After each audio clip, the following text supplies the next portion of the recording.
السلام علیکم ورحمۃ اللہ وبرکاتہ۔ بسم اللہ الرحمن الرحیم۔ میں نے ایک طوائف سے شادی کر لی اور کچھ مہینے بعد اس کا انتقال ہو گیا۔ جب سب نے میری بیوی کا جنازہ پڑھنے سے انکار کر دیا تو میں خود ہی بیوی کا جنازہ پڑھنے لگا۔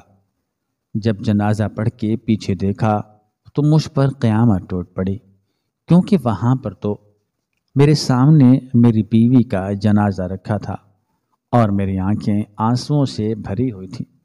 کون اپنی شریک حیات کو اس طرح آخری سفر طے کرتے ہوئے دیکھ سکتا ہے، جس کے ساتھ میں ساری زندگی گزارنا چاہتا تھا، جس کے ساتھ میں نے اپنے مستقبل کے سہانے خواب دیکھ رکھے تھے، وہ اس طرح اچانک سے مجھ سے بچھڑ گئی تھی کہ مجھے اپنا ہوش ہی نہیں رہا تھا۔ سمجھ نہیں آ رہا تھا کہ اتنی اچانک یہ سب کچھ کیسے ہو گیا۔ کل رات تک سب کچھ بالکل ٹھیک تھا، لیکن ایک ہی رات میں میری دنیا بدل گئی تھی اور صبح سویرے میری بیوی مجھے چھوڑ کر ہمیشہ کے لیے دوسرے سفر پر روانہ ہو گئی تھی۔ کچھ ہی دیر بعد میری بیوی کے مرنے کی خبر سب لوگوں تک پہنچ گئی تھی، لیکن اس وقت میری حیرت کی انتہا نہ رہی جب میں بیوی کے جنازے پر تنہا ہی بیٹھا رہ گیا۔ کوئی ایک شخص بھی میرے گھر نہیں آیا تھا، البتہ کچھ ایسے باتیں میرے ملازم کے ذریعے میرے کانوں میں پڑی تھیں کہ میرے ہوش اڑ گئے تھے۔ لوگوں میں چیمگوئیاں ہو رہی تھیں کہ ایک جسم فروش کی میت میں کون جائے گا، ایک فاحشہ عورت کا جنازہ کون پڑھے گا، اچھا ہی ہوا وہ اس دنیا سے چلی گئی۔ اس طرح کی باتیں سن کر میری روح کانپ اٹھی تھی۔ لوگ تو انسان کے مرنے سے پہلے ہی اس کی آخرت کا فیصلہ بھی طے کر دیتے ہیں، جبکہ یہ سب تو اللہ کے ہاتھ میں ہے۔ کافی دیر تک میں انتظار کرتا رہا، لیکن نہ دوست یار آئے، نہ محلے والے اور نہ ہی رشتہ دار، اور میں سمجھ گیا کہ کوئی بھی میری اس دکھ میں شریک نہیں ہوگا۔ اپنے ملازموں کے ساتھ ہی میں نے جنازے کو جنازہ گاہ میں پہنچایا، لیکن وہاں بھی وہی منظر تھا، دور دور تک سناٹا تھا۔ لوگ مجھے دیکھ کر کانوں میں سرگوشیاں تو کر رہے تھے، لیکن نہ ہی کسی نے تسلی دی اور نہ ہی کوئی جنازے کے لیے آ رہا تھا۔ ایسے ہی کتنا وقت گزر گیا، اور پھر جب میری ہمت جواب دے گئی تو میں نے اپنے دونوں ملازموں سے کہا کہ میں ہی جنازہ پڑھا دیتا ہوں اور تم لوگ میری مدد کر دو تاکہ میں اپنی بیوی کی تدفین عزت کے ساتھ کر سکوں۔ میرے ملازمین میری بہت عزت کرتے تھے، میری ہر بات مانتے تھے۔ میں نے جنازہ پڑھانا شروع کیا تو وہ بھی میرے ساتھ ہی کھڑے ہو گئے، اور جیسے ہی میں جنازہ پڑھا کر پلٹا تو میری روح فنا ہو گئی، کیونکہ میرے پیچھے محبت ہو جائے تو انسان کو صحیح اور غلط کچھ بھی سمجھ نہیں آتا۔ مجھے بھی محبت ہو گئی تھی، لیکن بس محبت ہونے سے پہلے یہ پتہ نہیں تھا کہ محبت کس سے ہوئی ہے، اور جب پتہ چلا تو اسے چھوڑنا میرے بس میں نہ رہا۔ میں بے اختیار تھا، اسے دیکھنا، اسے چھونا، اسے حاصل کر لینا میری زندگی کا مقصد بن چکا تھا۔ وہ دسمبر کی ایک برستی ہوئی شام تھی جب بارش پورے زوروں پر تھی، اور میں بھیگتا ہوا دفتر سے واپسی میں بس میں سوار ہوا تھا، اور میری نظر اس نازنین پر پڑی تھی جو پورے برقعے میں نقاب لگائے کسی سوچ میں غرق تھی، لیکن اس کی بڑی بڑی سیاہ آنکھیں میرے دل پر جیسے چھریاں چلا گئی تھیں۔ کتنی ہی دیر میں ان معصوم شفاف آنکھوں میں دیکھتا رہا، ایسا لگتا تھا جیسے زمانے بھر کی معصومیت انہی دو آنکھوں میں موجود ہو۔ کچھ دیر بعد جب اس لڑکی کو اپنے چہرے پر میری نظروں کی تپش کا احساس ہوا تو اس نے ایک گھوری مجھ پر ڈالی اور کھڑکی سے باہر دیکھنے لگی، جیسے مجھے مکمل طور پر نظر انداز کرنا چاہتی ہو، اور اس کے اس انداز میں میرے دل میں مزید آگ جلائی تھی۔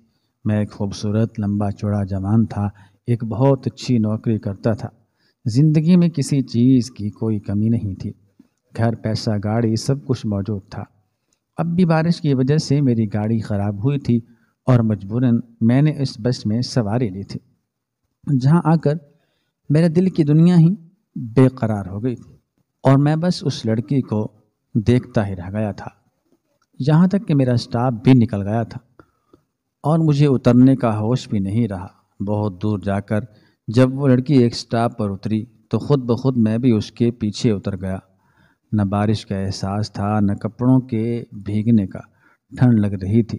بس اگر کچھ یاد تھا تو اتنا کہ اگر آج میں اس لڑکی کے پیچھے اس کے گھر تک نہ جاتا تو پھر شاید کبھی اس تک نہ پہنچ پاتا، اور اسی احساس کے تحت میں ایک مناسب فاصلے کے ساتھ اس کا پیچھا کر رہا تھا۔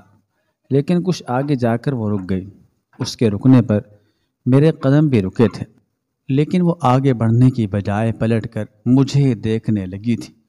میری چوری پکڑی گئی تھی۔ پھر وہ بڑے بڑے قدم اٹھاتی میرے پاس آئی اور مجھے گھور کر کہنے لگی، دیکھیے صاحب، مجھے پریشان نہ کریں ورنہ میں پولیس میں آپ کی رپورٹ درج کروا دوں گی۔ اس کی بات سن کر میں حیران رہ گیا تھا۔ وہ تو بڑی باہمت نکلی تھی، لیکن جبکہ اس طرح کی لڑکیوں کو میں بہت ڈرپوک سمجھتا تھا، جو پوری طرح خود کو چھپا کر رکھتی تھی۔ میں نے اس سے کہا کہ میں اس کا پیچھے نہیں کر رہا ہوں، بلکہ میرا گھر بھی یہیں ہے۔ میری بات سن کر اس نے سر سے پاؤں تک مجھے دیکھا، جیسے میں نے کوئی بہت انوکھی بات کرتی ہو، اور پھر وہ بڑی زور سے ہنسی اور کہنے لگی کہ میں بہت اچھی طرح جانتی ہوں کہ یہاں آپ کا گھر نہیں ہے۔ یہاں آپ کسی اڑتے ہوئے پنچھی کی طرح اپنا گھونسلہ تو بنا سکتے ہیں، لیکن مکمل طور پر آپ یہاں کے رہائشی نہیں ہو سکتے۔ یہ علاقہ آپ جیسے لوگوں کے لیے نہیں ہے، اس لیے آپ جہاں کہیں سے بھی آئے ہیں واپس لوٹ جائیں، ورنہ اچھا نہیں ہوگا۔ مجھے آنکھیں دکھاتی وہ واپس چلی گئی تھی اور میں بس اپنی جگہ کھڑا رہ گیا تھا۔ مجھے پھر اتنی ہمت نہیں پڑی تھی کہ میں اس کے پیچھے پیچھے قدم اٹھا کر اس کی منزل تک پہنچ پاتا اور اس کا ایڈریس حاصل کر لیتا۔ میں نے ایک نظر اپنے ارد گرد دوڑائی، جہاں بڑے بڑے بنگلے اور سناٹے کا راج تھا، جیسے یہاں کوئی نہ رہتا ہو۔ اور پھر مجھے حیرانی ہوئی کہ پتہ نہیں کیوں اس لڑکی کو ایسا لگا کہ میں یہاں نہیں رہ سکتا ہوں۔ یہاں ایسی کیا بات تھی؟ شاید وہ مجھے غریب سمجھ رہی تھی۔ میں تھکا ہارا سا واپس گھر لوٹ آیا تھا۔ بڑی مشکل سے دوبارہ بس ملی تھی، اور پھر جب گھر پہنچا تو میری حالت بہت خراب ہو چکی تھی۔ سردی کا بخار چڑھ گیا تھا، کپڑے اور ساتھ ہی بیگ بھی بھیگ گیا تھا۔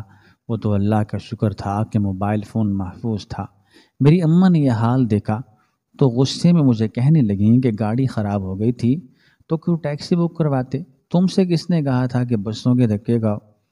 اگر کوئی اور وقت ہوتا تو میں اماں کی بات سے ضرور ایگری کرتا، لیکن اس وقت تو میں اس بات پر بڑا خوش اور مسرور تھا کہ اس بس میں مجھے میری زندگی کی اصل وجہ مل گئی تھی۔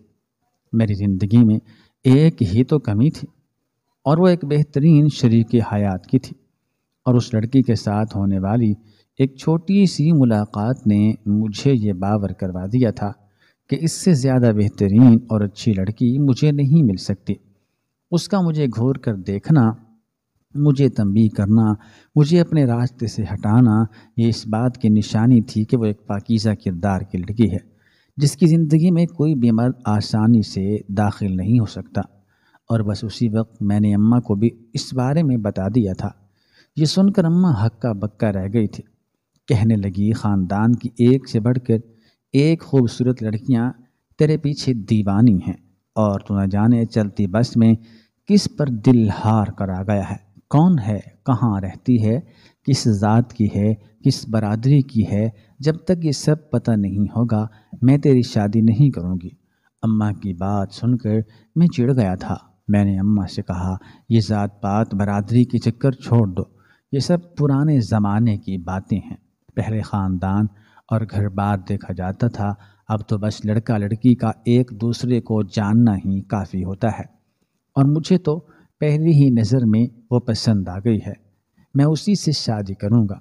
میں نے بڑے ضدی سے لہجے میں یہ بات کہی تو اماں زور سے ہنسیں اور کہنے لگی، تجھے تو اس کا نام بھی نہیں پتہ اور تو نے شادی کے خواب دیکھ لیے ہیں؟ کیا پتہ وہ شادی شدہ ہو یا پھر منگنی شدہ۔ اماں کی بات نے میرے دل پر برچھی چلا دی تھی۔ میں نے اماں سے کہا کہ میں کل ہی ساری معلومات کروں گا، وہ جو کوئی بھی ہے، منگنی، شادی شدہ، یا اس کا ہر رشتہ میں ختم کرواؤں گا، اور پھر اسے اس گھر میں لے آؤں گا۔ میں ہمیشہ سے ہی بہت ضدی تھا، اور اس بار وہ میری ضد وہ لڑکی تھی جسے حاصل کرنا اب میری زندگی کا سب سے اہم مقصد تھا۔ اماں کو بھی میری عادت کا اچھی طرح علم تھا، اس لیے اماں میرے حق میں دعا کرتے ہوئے کہنے لگی کہ اللہ ہی تجھے ہدایت دے، نہ جانے کس لڑکی کو ہمارے خاندان کی عزت بنانے پر تل گیا ہے۔ پھر اماں مجھے بخار کی دوائیں دے کر اپنے کمرے میں چلی گئیں، اور میں ساری رات آنکھوں کے سحر میں کھویا رہا۔ مجھے صبح کا انتظار تھا جب میں اس کے بارے میں معلومات نکلوانے کی کوشش کرتا، اور پھر اگلے دن میں نے اپنے ایک آفس کے بندے سے اس جگہ کے بارے میں بات کی۔ اس علاقے کا نام لیتے ہی میرا کولیگ مجھے حیرت سے دیکھنے لگا، کہنے لگا تم وہاں کیوں گئے تھے؟ وہاں تمہارا کیا کام؟ میں نے بس یوں ہی بہانہ کیا کہ گاڑی خراب ہو گئی تھی، اور پیدل چلتے چلتے کچھ سمجھ نہیں آیا تو میں اس جگہ پہنچ گیا۔ اسے میری بات کا یقین نہیں آیا، وہ بہت گھور گھور کر مجھے دیکھنے لگا، پھر کہنے لگا آئندہ اس جگہ نہ جانا، وہ جگہ ہم جیسے لوگوں کے لیے نہیں ہے۔ اس علاقے کا نام کتنا بدنام ہے شاید تمہیں اندازہ نہیں۔ یہ بات سن کر میں پوری طرح چونک گیا، اور میں نے کہا کہ کیا مطلب ہے؟ اس علاقے میں ایسا کیا ہے؟ وہاں تو بڑے امیر لوگ رہتے ہیں، وہاں بڑے بڑے بنگلے تھے۔ وہ مسکرایا اور کہنے لگا وہاں امیر لوگ نہیں بلکہ فاحشہ عورتیں رہتی ہیں۔ وہ طوائفوں کا علاقہ ہے جہاں امیر لوگ رات کے اندھیروں میں عیاشی کرنے کے لیے جاتے ہیں۔ یہ سننا تھا کہ میرے چھکے چھوٹ گئے۔ میں تو سوچ بھی نہیں سکتا تھا کہ اس دن برستی بارش میں طوائفوں کے علاقے میں پہنچا تھا۔ مجھے ایسی جگہوں کے بارے میں نہ ہی معلومات تھیں، اور نہ ہی میں نے کبھی ان باتوں میں دلچسپی لی تھی۔ میں تو بس اپنے کام سے کام رکھتا تھا۔ پھر مجھے اس لڑکی کا پردہ یاد آیا تو میں نے اپنے ہی خیالات کی نفی کی کہ کم سے کم وہ کوئی فحشہ نہیں ہو سکتی۔ وہ پورے مقام میں تھی، اس کی انداز، اس کے لہجے میں عزت بول رہی تھی، اسی لیے میں خاموش ہو گیا۔ لیکن اگلے دن اس جگہ پہنچ گیا اور اس لڑکی کو تلاش کرنے لگا، مگر وہ مجھے کہیں نہ ملی۔ اور پھر میں نے جان بوجھ کر بالکل اسی وقت بس کا سفر شروع کر دیا، اور وہ مجھے نظر آ گئی۔ بس پھر میں اسے دیکھتا رہا، اور جیسے ہی اس کے پیچھے بس سے اترا تو وہ آگے بڑھنے کی بجائے رک گئی اور کہنے لگی آپ کو سمجھ نہیں آتا، میرا پیچھا نہ کریں۔ میں نے اس سے کہا کہ میں تمہارے گھر رشتہ بھیجنا چاہتا ہوں۔ یہ سن کر وہ زور سے ہنسی اور کہنے لگی ٹھیک ہے، پھر آج رات آپ اس پتے پر آ جائیے گا، لیکن اکیلے آئیے گا۔ پہلے میرے گھر والوں سے ملنے، پھر رشتے کی بات بھی ہو جائے گی۔ یہ کہہ کر اس نے ایک پرچی پر پتہ لکھ کر میرے ہاتھ میں تھمایا اور تیز تیز قدم اٹھاتی چلی گئی۔ میری تو خوشی کی انتہا نہ رہی تھی۔ وہ خود مجھے اپنے گھر والوں سے ملوانا چاہ رہی تھی، لیکن پھر دل میں یہ خوف بھی ستانے لگا کہ کہیں اس کے باپ بھائی میری جان ہی نہ لے لیں۔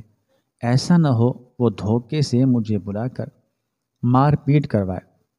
لیکن محبت میں انسان ہر قسم کا آگ کا دریا پار کر جاتا ہے، اسی لیے میں بھی بنا سوچے سمجھے آدھی رات کو اس جگہ پہنچ گیا۔ اس نے مجھے 11 بجے بلایا تھا، میں 11 سے بھی کچھ پہلے ہی پہنچ گیا تھا۔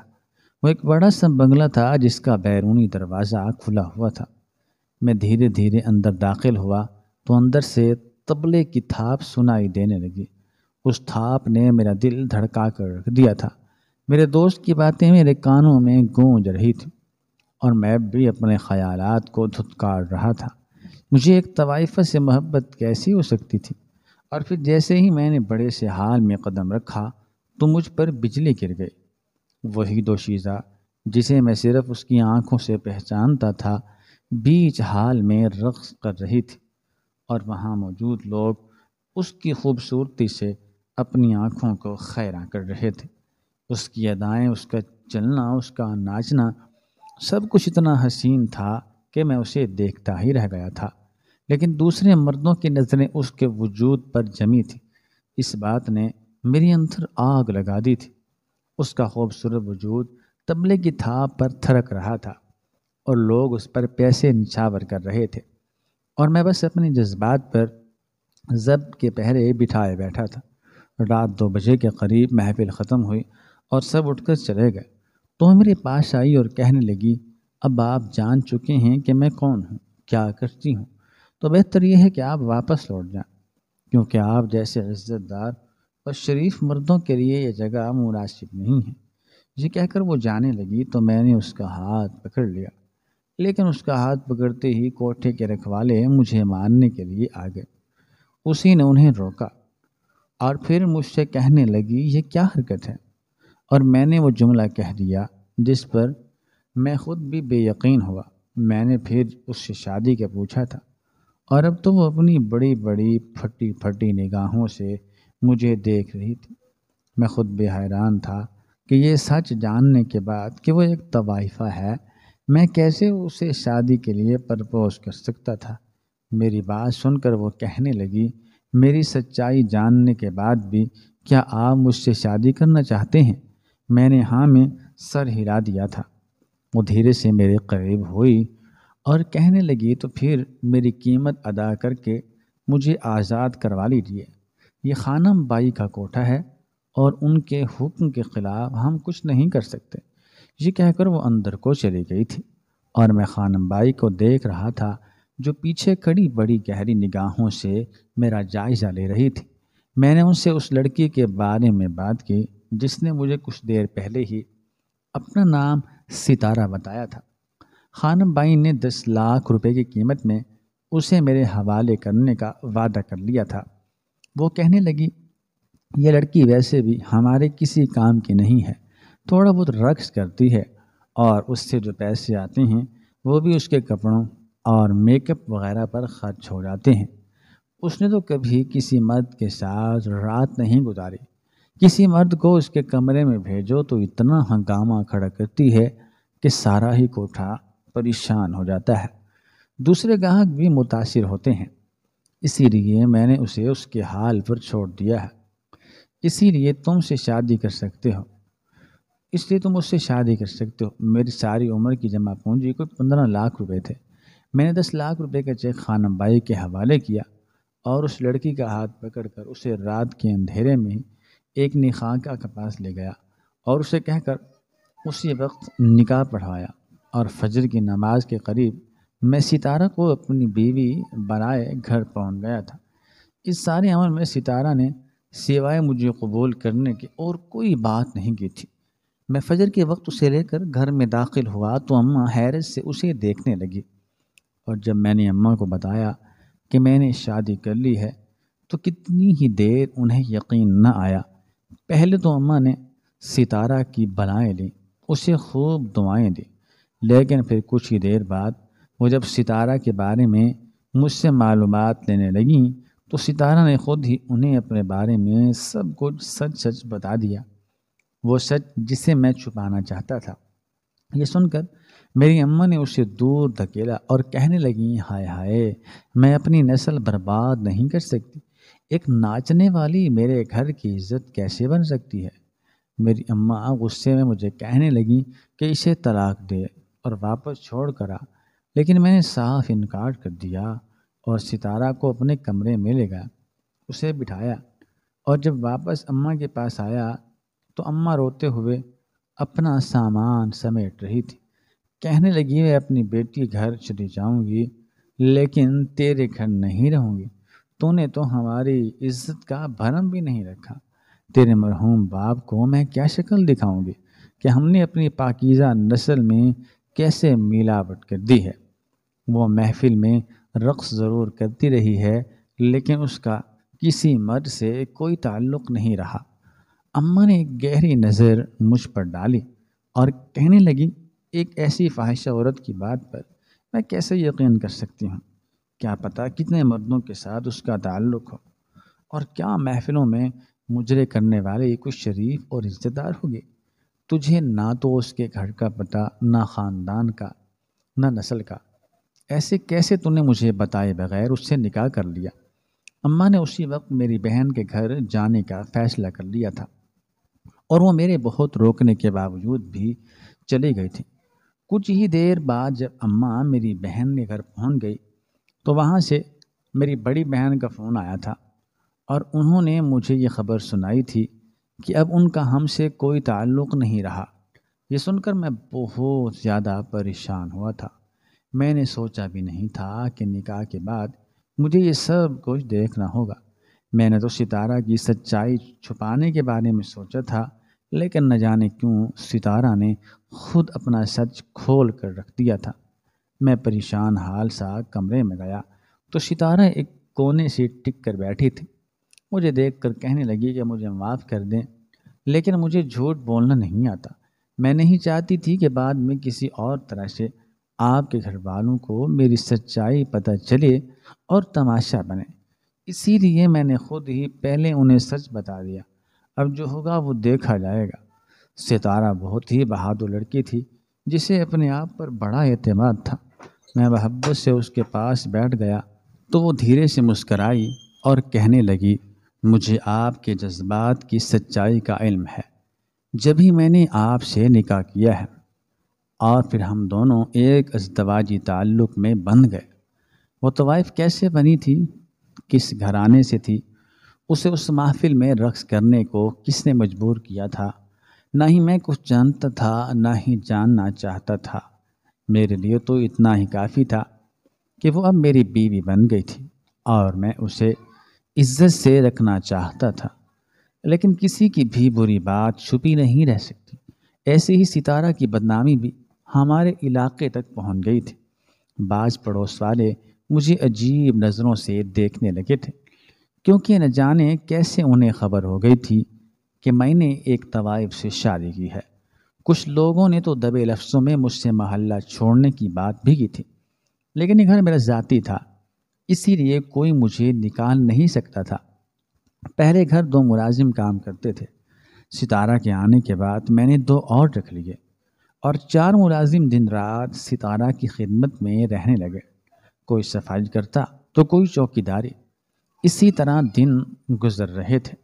میں نے کئی بار اپنی اماں کو منانے کی کوشش کی تھی، لیکن اماں نے تو میری شکل تک دیکھنا گوارا نہیں کی تھی۔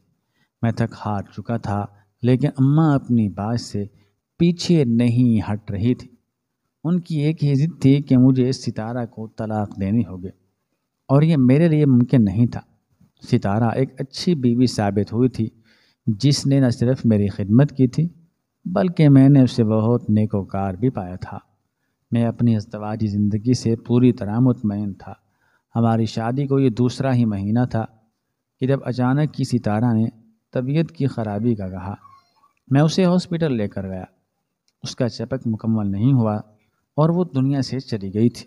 ڈاکٹر نے بتایا کہ اسے ہارٹ اٹیک ہوا ہے۔ یہ سن کر میں ہکا بکا رہ گیا تھا۔ وہ تو بالکل ٹھیک ٹھاک تھی، تندرست تھی، پھر اتنی اچانک کیسے مر گئی تھی؟ میں اس کی موت کے غم میں نڈھال تھا۔ اس کی میت گھر میں رکھ کر بیٹھا تھا، لیکن کوئی بھی اس کی میت میں شریک ہونے نہیں آیا تھا۔ میرے سگے رشتہ داروں نے بھی مجھ سے منہ پھیر لیا تھا۔ نہ اماں نہ بہن، میرے بلانے کے باوجود کوئی نہیں آیا تھا۔ اور پھر میں نے اپنے ملازموں کے ساتھ مل کر ہی اس کا جنازہ پڑھایا تھا، لیکن جیسے ہی میں جنازہ پڑھا کر پلٹا تو میرے قدموں تلے سے زمین نکل گئی، کیونکہ میرے پیچھے کچھ مرد کھڑے تھے جنہوں نے جنازے کی نماز پڑھی تھی۔ میں ان میں سے کسی ایک کو بھی نہیں پہچانتا تھا اور یہ سوچ کر ہی پریشان تھا کہ یہ کون مرد ہے اور یہاں کیا کر رہے ہیں۔ ان سب کے حلیے بہت ہی عجیب و غریب سے تھے، اسی لیے میرے دل میں طرح طرح کے خیالات آ رہے تھے۔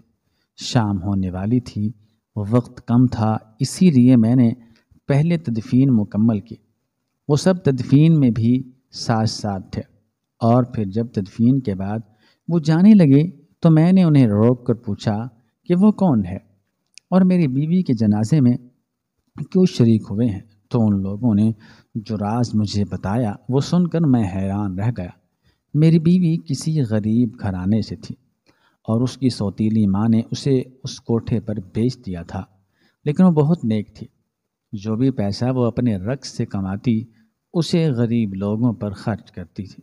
اکثر وہ رات کے اندھیرے میں غریبوں کی آبادیوں میں جاتی اور راشن تقسیم کر کے خاموشی سے واپس آ جاتی۔ اور یہ بات کوئی نہیں جانتا تھا۔ دفتر سے واپسی میں جب میں نے اسے دیکھا تھا تب بھی وہ کچھ غریبوں کی مدد کر کے ہی لوٹ رہی تھی۔ ان آدمیوں نے بتایا کہ ان کی آبادی میں بہت سے غریب لوگ رہتے ہیں۔ ستارہ نے ان کی بچیوں کی شادیاں بھی کروائیں اور ان کے گھر کا خرچہ بھی اٹھایا۔ وہ روتے ہوئے کہنے لگے کہ ستارہ کے جانے کے بعد تو ہم بالکل ہی بے آسرا ہو گئے ہیں۔ اللہ تعالیٰ کے بعد ہمیں ستارہ سے امید تھی، وہ کسی نیکی کے فرشتے کی طرح ہماری مدد کرنے آ جایا کرتی تھی، اب ہمارا کیا ہوگا؟ اور پھر وہ سب کے سب آدمی چلے گئے۔ ان کے جانے کے بعد جب میں نے اپنے ملازمین کے ذریعے سے معلومات حاصل کروائیں تو پتہ چلا کہ وہ سب بالکل سچ کہہ رہے تھے۔ ستارہ بہت سے لوگوں کا گھر چلا رہی تھی۔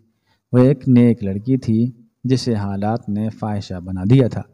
جیسے ہی اسے اس گندگی کے دلدل سے نکلنے کا موقع ملا تو اس نے فوراً میرا ہاتھ تھام لیا اور واپس ایک اچھی زندگی کی طرف لوٹ آئی۔ لیکن لوگوں نے اس کا جینا مشکل کر رکھا تھا۔ ہر کوئی اسے برا بھلا کہتا تھا۔ اکثر ہی لوگ اس کے منہ پر اسے طوائف کہہ دیتے تھے اور اس کی آنکھوں میں آنسو آ جاتے۔ شاید یہی سب سہتے وہ اس دنیا سے چلی گئی تھی، لیکن جاتے جاتے وہ اپنا دامن بالکل پاک کر کے گئی تھی۔ اس کے مقابلے میں تو بڑا گناہگار تھا جو لاکھوں روپے کما کر بھی کبھی غریبوں کے لیے میں کچھ نہیں کرتا تھا۔ اس دن کے بعد سے میں نے ان غریبوں کے گھر کا خرچہ اپنے ذمے لے لیا جن کا خرچہ ستارہ اٹھایا کرتی تھی۔ اس کو گئے 2 سال ہو گئے ہیں، لیکن میں نے اس کے نام پر نیکی کرنا نہیں چھوڑی ہے۔ یہ دنیا ہمیں ہماری غلطیوں کی بہت بھیانک سزا دیتی ہے، لیکن کبھی یہ جاننے کی کوشش نہیں کرتی کہ ہماری زندگی میں کتنی نیکیاں ہیں، ہمارے دامن میں کتنی اچھائیاں ہیں اور ہم دوسروں کے لیے کتنی آسانیاں پیدا کرتے ہیں۔ ستارہ بظاہر ایک رقص کرنے والی طوائف تھی، لیکن اس کے دامن میں اتنی نیکیاں تھیں کہ ہم انہیں شمار بھی نہیں کر سکتے۔ ناظرین، مزید اس طرح کی سبق آموز کہانیاں سننے کے لیے ہمارے چینل کو سبسکرائب کریں۔ شکریہ۔